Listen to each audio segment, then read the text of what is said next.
আসসালামু আলাইকুম। বাংলা সংবাদে সবাইকে স্বাগত জানাচ্ছি। আমি চিন্তিয়া হক। শুরুতেই সংবাদ শিরোনাম। বন্যায় ৪৯ লাখের বেশি মানুষ ক্ষতিগ্রস্ত, মারা গেছেন ১৮ জন। এদিকে নোয়াখালীতে ঝলমলে রোদ, উন্নতি হচ্ছে বন্যা পরিস্থিতির। জানাবো দলমত নির্বিশেষে বন্যা কবলিত মানুষের পাশে দাঁড়ানোর আহ্বান তারেক রহমানের।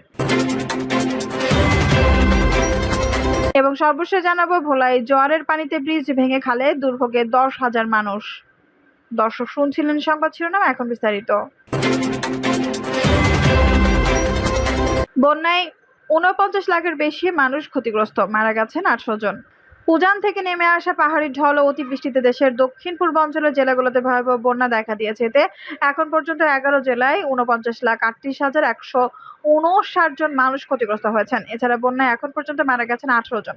সচিব কামরুল হাসান বলেন, এখন পর্যন্ত বন্যা আক্রান্ত জেলার সংখ্যা ১১টি। এসব জেলায় মোট ক্ষতিগ্রস্ত মানুষের সংখ্যা ৪৯,৩৮,১৫৯ জন। ক্ষতিগ্রস্ত পরিবার ৯,৪৪,৫৪৮টি। এই পর্যন্ত ৩,৫২৭টি আশ্রয় কেন্দ্র খোলা হয়েছে। এসব আশ্রয় কেন্দ্রে ২,৮৪,৮88 জন আশ্রয় নিয়েছেন।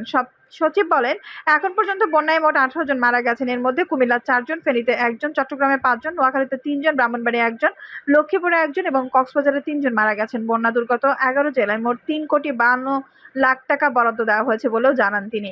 তিনি বলেন, ত্রাণের চাল বরাদ্দ দেওয়া হয়েছে ২০,১৫০ টন। এছাড়া শুকনো ও অন্যান্য খাবারের প্যাকেট বরাদ্দ দেওয়া হয়েছে ১৫,০০০ পিস। শিশুর খাদ্য কেনার জন্য ৩৫ লাখ এবং গোখাদ্য কেনার জন্য ৩৫ লাখ টাকা বরাদ্দ দেওয়া হয়েছে। নোয়াখালীতে ঝলমলে রোদ, উন্নতি হচ্ছে বন্যা পরিস্থিতির। নোয়াখালীতে ঝলমলে রোদ উঠেছে। গত ২৪ ঘন্টায় ভারী বৃষ্টিপাত হয়নি এবং আগামী ২৪ ঘন্টা ভারী বৃষ্টিপাতের আভাস নেই। এতে নোয়াখালীর বন্যা পরিস্থিতির উন্নতি হবে বলে আশা করা হচ্ছে। জানা গেছে, দ্বিতীয় দিনের মতো আজ দেখা মিলেছে সূর্যের। এতে বানভাসী মানুষের মাঝে স্বস্তি বিরাজ করছে। এর আগে ভারী বর্ষণ ও ফেনী নদীর পানিতে নোয়াখালীর ৮ উপজেলায় ৮৭ ইউনিয়ন প্লাবিত হয়েছে। এতে পানিবন্দী হয়ে পড়েন অন্তত ২০ লাখ মানুষ। ৫০২টি আশ্রয় কেন্দ্রে ওঠেন লক্ষাধিক মানুষ। কোম্পানিগঞ্জের মুছাপুর ইউনিয়নের বাসিন্দা বলেন, প্রায় ৩ থেকে ৪ ইঞ্চি পানি নেমেছে। বর্তমানে তীব্র রোদে গায়ে লাগছে। পানি কমতে শুরু করায় আতঙ্ক কমে মানুষের মাঝে স্বস্তি বিরাজ করছে। আমাদের রেগুলেটর দিয়ে তীব্র গতিতে পানি নামছে। সেনবাগ উপজেলার নলুয়া গ্রামের বাসিন্দা আব্দুল্লাহ আল মামুন বলেন, পানি স্বাভাবিকভাবে নামছে, এখনো পানি আছে। মানুষজনের এই মুহূর্তে সুপেয় পানির সংকট দেখা দিয়েছে। অনেকে পানিবাহিত রোগে আক্রান্ত হচ্ছেন। জেলা আবহাওয়া কর্মকর্তা মোহাম্মদ রফিকুল ইসলাম বলেন, সকাল ৯টা পর্যন্ত গত ২৪ ঘন্টায় মাত্র ৪ মিলিমিটার বৃষ্টিপাত হয়েছে। আকাশের পরিস্থিতি স্বাভাবিক থাকায় দ্রুতই বন্যা পরিস্থিতি কেটে যাবে বলে আমরা আশা করছি। পানি উন্নয়ন বোর্ড নোয়াখালী নির্বাহী প্রকৌশলী মুন্সি আমির ফয়সাল বলেন, সাগরে ভাটা থাকায় আমাদের রেগুলেটর দিয়ে তীব্র গতিতে পানি নামছে। জেলা শহর ও আশপাশের উপজেলা ৩ থেকে ৪ ইঞ্চি পানি কমেছে। এভাবে কমতে থাকলে ৩-৪ দিনের মধ্যে বন্যা পরিস্থিতি স্বাভাবিক হয়ে যাবে। জেলা প্রশাসক দেওয়ান মাহবুবুর রহমান ঢাকা পোস্টকে বলেন, ভারী বর্ষণ ও ফেনীর মুহুরী নদীর পানিতে নোয়াখালীর সোনাইমুড়ি সহ ৮ উপজেলা প্লাবিত হয়। এতে পানিবন্দী হয়ে পড়েন অন্তত ২০,৩৬,০০০ মানুষ। জেলায় ৮২৬টি আশ্রয় কেন্দ্রে ঠাঁই নেন প্রায় ১.৫ লক্ষাধিক মানুষ। এছাড়া বন্যায় এ পর্যন্ত ৩ জন নিহত হয়েছেন। অনেকে পানিবন্দী হয়ে নিজের বসত বাড়িতে আছেন। আমরা সবার মাঝে সরকারি সহায়তা কার্যক্রম অব্যাহত রেখেছি। তবে বন্যা পরবর্তী সুপেয় পানি পাওয়া ও পানিবাহিত রোগ থেকে মুক্তি আমাদের জন্য বড় চ্যালেঞ্জ। সেটি মোকাবেলায় আমরা সজাগ আছি। দলমত নির্বিশেষে বন্যা কবলিত মানুষের পাশে দাঁড়ানোর আহ্বান তারেক রহমানের। দলমত নির্বিশেষে বন্যা কবলিত মানুষের পাশে দেশবাসীকে দাঁড়ানোর আহ্বান জানিয়েছেন বিএনপির ভারপ্রাপ্ত চেয়ারম্যান তারেক রহমান। গতকাল শুক্রবার এক ভিডিও বার্তায় দলের নেতাকর্মীদের উদ্দেশ্যে বিএনপি ভারপ্রাপ্ত চেয়ারম্যান এই আহ্বান জানান। খবর বার্ষের তারেক রহমান বলেন, আপনারা সম্মিলিতভাবে বন্যা কবলিত এলাকায় মানুষের পাশে দাঁড়ান, তাদের প্রতি সহায়তার হাত বাড়িয়ে দেন। বন্যা কবলিত অঞ্চলের মানুষের জন্য খাদ্য, বস্ত্র, চিকিৎসা ও মানুষের সহায়তা দিন এবং ব্যবস্থা নিন। নেতাকর্মীদের উদ্দেশ্যে তিনি বলেন, আপনাদের সতর্ক থাকার আহ্বান জানান। যে দেশ ছেড়ে পালিয়ে যাওয়া স্বৈরাচার দেশের মানুষের মাঝে হিংসা, বিদ্বেষ, বিভেদ তৈরি করেছিল। কিন্তু আপনাদের প্রতি একান্ত অনুরোধ, মানবিক সহায়তার ক্ষেত্রে আপনারা দয়া করে কারো রাজনৈতিক ও ধর্মীয় পরিচয়কে প্রাধান্য দেবেন না। একই সঙ্গে আপনারা ব্যক্তিগত দলীয় উদ্যোগের পাশাপাশি বন্যার্তদের সহায়তার জন্য সরকার ও প্রশাসনের আপনাদের কাছে কোনো সহযোগিতা চাইলে দয়া করে সাধ্যমতো সহায়তার হাত বাড়িয়ে দিন।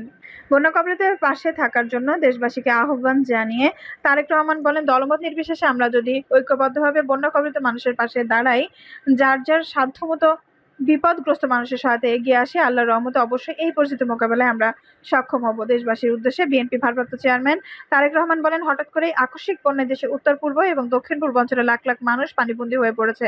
পূর্ব অঞ্চলের জেলার পর জেলা প্লাবিত হওয়ার মানবেতর জীবনযাপন করতে বাধ্য হচ্ছেন লাখ লাখ মানুষ। জীবন ও জনমালের ক্ষয়ক্ষতি হয়েছে, এরই মধ্যে জীবন গেছে বেশ কয়েকজন মানুষের। ভয়াবহ বন্যায় বিপর্যস্ত হয়ে পড়েছে জনজীবন। বাংলাদেশের এই আকস্মিক বন্যার জন্য ভারতকে দায়ী করেন তারেক রহমান। তিনি বলেন, বাংলাদেশের এই বন্যার দেশের অভ্যন্তরীণ কোনো কারণে নয়। বন্যা কবলিত অঞ্চলে ভারী বৃষ্টিপাত হলেও সেটি পূর্বাঞ্চলের বন্যার মূল কারণ নয়, বরং এবারের বন্যার মূল কারণ উজানের দেশের প্রতিবেশী ভারতের ত্রিপুরা রাজ্যের প্রশাসনের দায়িত্বহীনতার ও খামখেয়ালিপনা। হঠাৎ করে বাঁধ খুলে বাংলাদেশের বিস্তীর্ণ এলাকা ডুবিয়ে দিলেও একটিবারের জন্য বাংলাদেশকে আগাম কোনো সতর্কবার্তা দেয়নি তারা। ফলে বিস্তীর্ণ এলাকা ভাসিয়ে নিলেও বন্যা মোকাবেলায় বাংলাদেশের সামান্য প্রস্তুতি নেওয়ার সুযোগও পায়নি। বিএনপির ভারপ্রাপ্ত চেয়ারম্যান বলেন, বন্যা কবলিত এলাকায় অসহায় সয় সম্বল হারিয়ে লাখ লাখ মানুষ এখন নিদারুণ অসহায় বলে উল্লেখ করেন তারেক রহমান।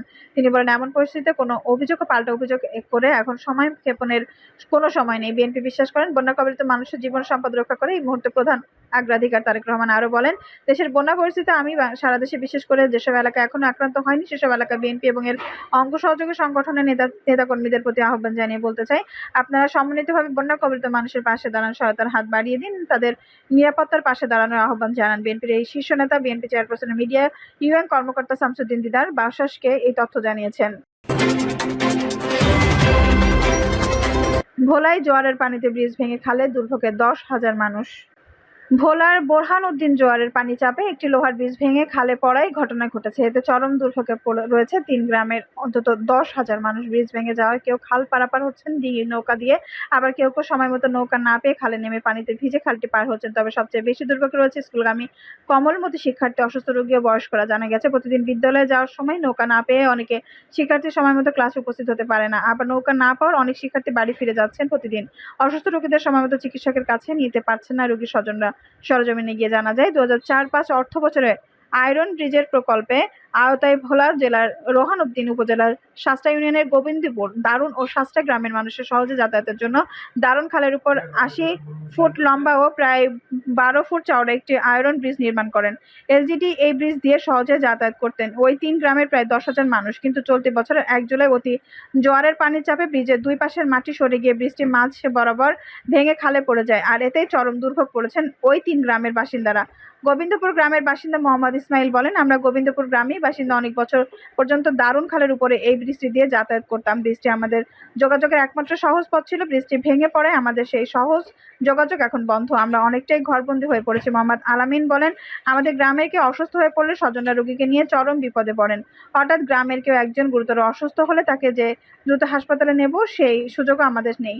শাস্তা গ্রামের বাসিন্দা সিদ্দিক মিয়া বলেন, ব্রিজ ভালো থাকতে আগে প্রায় এটা ওই ব্রিজের উপর দিয়ে 5-7 মিনিটের মধ্যে দারুন বাজারে যেতে পারতাম। এখন যে কোনো যানবাহনে মাত্র 3-4 মিনিটের মধ্যে স্থানীয় দারুন বাজারের মূল সড়কে পৌঁছতে 10-15 মিনিটের মধ্যে উপজেলা সদরে যেতে পারতাম। আমরা চাইলে এখন আর সহজে বোরহানউদ্দিন উপজেলা শহরের দ্রুত যেতে পারি না। বৃষ্টি জোয়ারের পানির চাপে ভেঙে যাওয়ায় এখন এই সহজ পথে চলাচল বন্ধ। এখন বিকল্প পথ দিয়ে ঘুরে 10 মিনিটের রাস্তায় প্রায় 1 ঘন্টার পায়ে হেঁটে দারুন বাজার মূল সড়ক হয়ে উপজেলা সদরে যেতে সময় লাগে প্রায় 1 থেকে সোয়া 1 ঘন্টা।